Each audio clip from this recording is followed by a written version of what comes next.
जय हिंद, जय भारत। आज़ादी की 75वीं वर्षगांठ पर आप सभी देशवासियों को स्वतंत्रता दिवस की हार्दिक शुभकामनाएं। हम लोग हर वर्ष 15 अगस्त को स्वतंत्रता दिवस के रूप में मनाते हैं और अपने महापुरुषों को याद करते हैं जिन्होंने हमें अंग्रेज़ों की गुलामी से आज़ादी दिलाई। अब क्या है कि जब हम आज़ादी की बात करते हैं, स्वतंत्रता की बात करते हैं या फिर स्वतंत्रता को समझने का प्रयास करते हैं तो हमें सबसे पहला शब्द मिलता है वतन की मोहब्बत। वतन की मोहब्बत ही वो शब्द है जो स्वतंत्रता की नींव है। आप दरअसल समझिए बात को, अगर वतन की मोहब्बत ना होती तो मंगल पांडे अंग्रेज़ों के खिलाफ़ पहली गोली नहीं चलाए होते। अगर वतन की मोहब्बत की बात ना होती तो 23 साल का युवक भगत सिंह के रूप में फांसी पर ना चढ़े होते। अगर वतन की मोहब्बत ना होती तो खुदीराम बोस फांसी पर ना चढ़े होते। अगर वतन की मोहब्बत ना होती तो इलाहाबाद के अल्फ्रेड पार्क में चंद्रशेखर आज़ाद पर ना चढ़े होते। तो क्या है कि दरअसल बात स्वतंत्रता की जब हम करते हैं तो स्वतंत्रता क्या है कि सबसे पहले स्वतंत्रता की नींव है वतन की मोहब्बत, और इसी वतन की मोहब्बत के सहारे हमें स्वतंत्रता मिली है। और जितने भी वतन से मोहब्बत करने वाले लोग हैं उनको भी हम हार्दिक शुभकामनाएं देते हैं। दरअसल बात क्या है कि जब हमको आज़ादी मिली, आज़ादी के बाद वतन की सुरक्षा की एक रिस्पॉन्सिबिलिटी भी मिली और इस रिस्पॉन्सिबिलिटी को बखूबी हमारी भारतीय सेना निभाती है। हम अपने भारतीय सेना को भी सलाम करते हैं जिन्होंने अपनी वतन की सुरक्षा में दिन रात बॉर्डर पर खड़े रहते हैं। हम उनको सलाम करते हैं। आइए आज हम लोग बात करेंगे अब अर्थव्यवस्था के दूसरे सेक्टर यानी कि डिवैल्यूएशन पर। लेकिन इससे पहले थोड़ा और हम बात करेंगे स्वतंत्रता पर। जब हमें स्वतंत्रता मिली तो हमारी सरकारें, जो भी पिछली सरकारें हुए, उन्होंने देश की अर्थव्यवस्था को ग्रोथ करने के लिए कई सारी योजनाएं और प्लानिंग बनाए और उसी प्लानिंग के सहारे हमारी अर्थव्यवस्था क्या हुई, डेवलप करी, ग्रोथ हुई अर्थव्यवस्था में। और हम लोग दरअसल अर्थव्यवस्था को पढ़ भी रहे हैं। पिछले वीडियो में हमने मुद्रास्फीति को पढ़ा था। आज का वीडियो हमारा है डिवैल्यूएशन, अपस्फीति का। तो हम इस वीडियो में अपस्फीति को पढ़ेंगे। दरअसल आप समझिए कि जब हम अपस्फीति को पढ़ेंगे, इससे पहले हमारा बैक में क्या पढ़े थे, मुद्रास्फीति। तो हम लोग मुद्रास्फीति को एक बार रिकॉल कर लेंगे कि दरअसल मुद्रास्फीति में क्या मामला था और अपस्फीति यानी कि डिवैल्यूएशन में क्या मामला होने वाला है। दरअसल आप इस लाइन को समझिए, इस ग्राफ को, सेम ग्राफ। पहले क्या था मुद्रास्फीति में कि पैसे की मात्रा बढ़ रही थी, ठीक। इस साइड पैसे की मात्रा है और इस साइड वस्तु की मात्रा है, ठीक। पैसे की मात्रा बढ़ रही थी और वस्तु की मात्रा घट रही थी, तो इस स्थिति को कहते थे मुद्रास्फीति। लेकिन डिवैल्यूएशन अपस्फीति में क्या होता है, इसके जस्ट उल्टा, मुद्रास्फीति के जस्ट उल्टा होता है। इसमें क्या होता है कि पैसे की मात्रा में कमी और वस्तु की मात्रा में अधिकता, इस स्थिति को अपस्फीति यानी कि डिवैल्यूएशन कहते हैं। तो दरअसल आप मामला समझिए, पहले इसकी परिभाषा को समझिए कि डिवैल्यूएशन है क्या। परिभाषा है जब अर्थव्यवस्था में मुद्रा की मात्रा में कमी और वस्तु की मात्रा में बढ़ोतरी होती है, इस स्थिति को डिवैल्यूएशन कहते हैं। अगर आप सीधा परिभाषा पढ़ने का प्रयास कीजिएगा और या फिर रटने का प्रयास कीजिएगा तो क्या होगा कि आप भूल जाइएगा। आप इस ग्राफ को याद रखिए, ये लाइन है, इस लाइन से क्या है कि इसको कहते हैं जनरल प्राइस लेवल। आप यहाँ पर जो लाइन देख रहे हैं इसको कहते हैं जीपीएल, जनरल प्राइस लेवल, यानी कि डिमांड एंड सप्लाई दोनों इक्वल है तो उस सिचुएशन को कहते हैं जीपीएल, जनरल प्राइस लेवल। लेकिन जब क्या हो कि मार्केट में एकाएक पैसे की मात्रा कम हो जाए, हमने नीचे की तरफ एरो दिया है कि पैसे की मात्रा में कमी हो रही है और वस्तु की मात्रा में अधिकता हो, इस स्थिति को क्या कहते हैं, डिवैल्यूएशन, अपस्फीति कहते हैं। तो आप इस ग्राफ से याद रख सकते हैं, एक तरफ पैसे की मात्रा में कमी कर दीजिए, दूसरी तरफ वस्तु की मात्रा में एरो देकर अधिकता, ऊपर की तरफ एरो दे दीजिए, अधिकता कर दीजिए। इस सिचुएशन को क्या कहेंगे, अपस्फीति कहेंगे। उसके बाद क्या होगा कि अपस्फीति के स्थिति में क्या प्रभाव पड़ेगा हमारे देश के ऊपर या फिर आम लोगों की ज़िंदगी पर। दरअसल अब समझने का प्रयास कीजिए, जब अपस्फीति होगा तो पैसे की मात्रा में कमी होगी और वस्तु की मात्रा अधिक हो जाएगी। जब पैसे की मात्रा कम होगी इसका मतलब तो यही होगा कि लोगों के पास पैसा कम है और लोग खरीदारी कम कर रहे हैं। जब खरीदारी कम करेंगे तो ऑटोमेटिकली क्या होगा कि वस्तु की मात्रा अधिक हो जाएगी, और जब वस्तु की मात्रा अधिक होगी इसका कोई खरीदार नहीं होगा। इसका मतलब है कि वस्तु का वैल्यू बहुत कम है, वस्तु का कोई वैल्यू देने वाला नहीं है। और दूसरा बात, पैसे की मात्रा कम है, इसका मतलब पैसे का वैल्यू ज़्यादा है। तो हमने सबसे पहला पॉइंट यही लिखा कि पैसे की वैल्यू बढ़ेगा, और दूसरा पॉइंट है कि वस्तु का वैल्यू कम होगा, क्योंकि वस्तु बहुत है और इसके खरीदार कम है, क्योंकि पैसे की मात्रा कम है। हमने परिभाषा से सबसे पहले समझिए कि पैसे की मात्रा में कमी और वस्तु की मात्रा में अधिकता को कहते हैं डिवैल्यूएशन, अपस्फीति, यानी कि पैसे की मात्रा कम है और वस्तु अधिक है। तो इस सिचुएशन में इसका क्या प्रभाव पड़ेगा? तो सबसे पहला पॉइंट है कि वस्तु का वैल्यू, पैसे का वैल्यू बढ़ेगा, और दूसरा पॉइंट है कि वस्तु का वैल्यू कम होगा। दरअसल वस्तु की मात्रा अधिक है और इसके खरीदार कम है, तो जब खरीदार कम हो गए तो वस्तु का वैल्यू ऑटोमेटिकली क्या होगा? कम हो जाएगा, और पैसे का वैल्यू अधिक होगा। तो ये दोनों पॉइंट क्लियर हो गया। अब तीसरा पॉइंट पर है, वस्तु का मांग कम होगा। दरअसल क्या है कि पैसे की मात्रा जब कम होगी, इसका मतलब है कि लोगों के पास पैसा कम है। जब लोगों के पास पैसा कम होगा तो वो क्या करेंगे? परचेजिंग बहुत कम करेंगे, खरीदारी बहुत कम करेंगे, उनका डिमांड कम होगा। तो वही तीसरा पॉइंट हमने लिखा कि वस्तु की मांग कम होगी, यानी कि खरीदार जब कम होंगे तो वस्तु का डिमांड कम हो जाएगा, और वस्तु का डिमांड जब कम हो जाएगा तो उसकी महंगाई भी कम हो जाएगी, यानी कि कोई खरीदने वाला नहीं होगा और वस्तु अधिक हो जाएगी।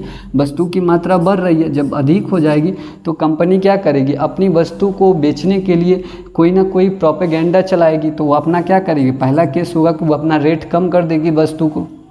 तो जब वस्तु का रेट कम होगा तो वस्तु की महंगाई क्या होगी? कम हो जाएगी। तो चौथा पॉइंट हमने वही लिखा है कि वस्तु की महंगाई कम होगी। अब इन चारों पॉइंट को समझने के बाद आप इस तरफ आइए। इसका क्या है कि ये भी अपस्फीति के प्रभाव को हम बता रहे थे कि अपस्फीति का क्या प्रभाव पड़ेगा जनरली देश के ऊपर या फिर आम लोगों की ज़िंदगी पर। अब इस तरफ आइए, इस तरफ पाँचवा पॉइंट देखिए, प्रोडक्शन कम होगा। प्रोडक्शन का हिंदी अर्थ होता है उत्पादन। उत्पादन कम होगा। जब वस्तु की मात्रा अधिक होगी और ये वस्तु बिकेगी नहीं, तो कोई भी जो कंपनी होगी वो कंपनी क्या करेगी? दूसरा नई वस्तु नहीं बनाएगी। जब उसकी एक वस्तु मार्केट में रखी रह जाएगी और वो नहीं बिकेगी तो कंपनी क्या करेगी? प्रोडक्शन कम कर देगी। तो पाँचवा पॉइंट हमने वही लिखा, प्रोडक्शन कम होगा। और जब प्रोडक्शन कम हो जाएगा तो कंपनी क्या होगा कि उत्पादन जब कम कर देगी तो अपने यहाँ काम करने वाले लोगों की संख्या घटाएगी, और जब घटाएगी तो बेरोजगारी क्या होगा? बढ़ेगा।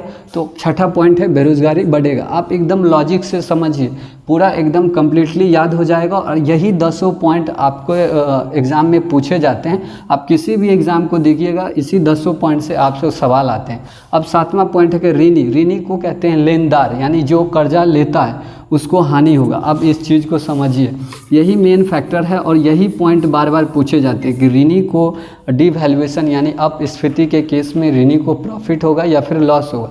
दरअसल मामला समझिए कि 100 रुपया जब हम किसी को देते हैं, ठीक, अभी, और उस 100 रुपया में वो 5 वस्तु अभी वो खरीद रहा है, ठीक, फिलहाल, और जब इसको 100 रुपया दिए और इसके 1 साल के बाद हमको रिटर्न करता है, और जब से हम इसको 100 रुपया दिए तब से डिवैल्यूएशन की स्थिति प्रारंभ हो गई, और 1 साल के बाद ये हमको 100 रुपया रिटर्न कर रहा है। तो जब इसको हम 100 रुपया दिए थे उस समय यह 100 रुपया में 5 वस्तु खरीद रहा था, और जब ये हमको रिटर्न करेगा तो 100 में अभी 10 वस्तु मिल रहा है। तो प्रॉफिट किसका होगा? इसको लॉस हो जाएगा जो कर्जा लिया था, क्योंकि 100 रुपया लिया था और सेम वस्तु ये 5 वस्तु खरीद रहा था, और अभी जब हमको रिटर्न कर रहा है तो हम 10 वस्तु खरीद रहे हैं। इसका मतलब क्या है कि जो ऋण यानी कि जो ऋण देने वाला देनदार था उसको प्रॉफिट हो गया और लेने वाला इसको लॉस हो गया।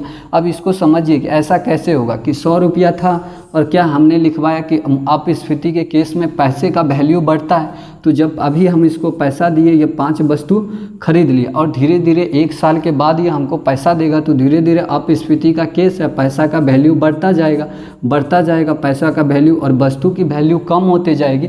जब वस्तु का वैल्यू कम होगा तो हमको अधिक वस्तु मिलेगी 1 साल के बाद, तो उसी सिचुएशन में हमको वही सेम वस्तु 10 मिलने लगी। तो अब क्या है कि जो देनदार थे यानी ऋणदाता थे उनको प्रॉफिट होगा, और जो ऋणी थे उनको लॉस होगा।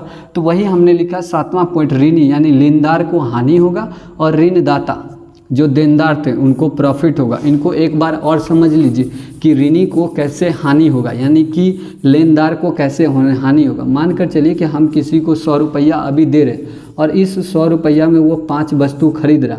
अब अभी से अपस्फीति यानी डिफ्लेशन का केस शुरू हो गया। जब अपने यहाँ डिफ्लेशन शुरू हो गया तो ये हमको क्या करेगा, 1 साल के बाद 100 रुपया लौटाएगा। तो डिफ्लेशन के केस में क्या होता है कि पैसे का वैल्यू बढ़ता है। हमने यहाँ पर लिखा है पैसे का वैल्यू बढ़ेगा।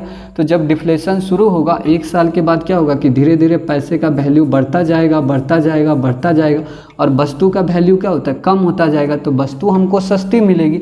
तो क्या होगा कि 1 साल के बाद जब हमें यही पैसा ये लौटाएगा तो हम इस 100 रुपया में 10 वस्तु खरीद देंगे।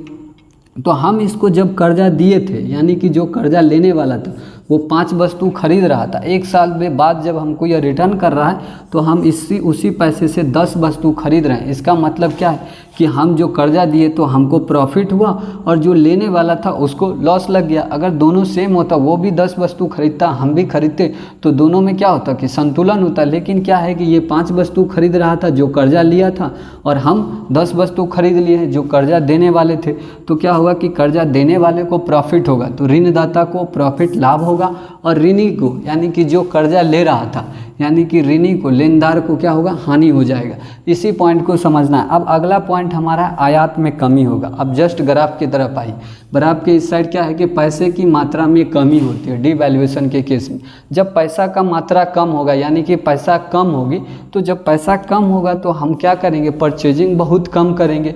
और परचेजिंग कम करेंगे तो क्या होगा कि बाहर से कोई भी वस्तु मंगाएंगे नहीं। जो चीज़ हम बाहर से मंगवाते उसी को आयात कहते हैं।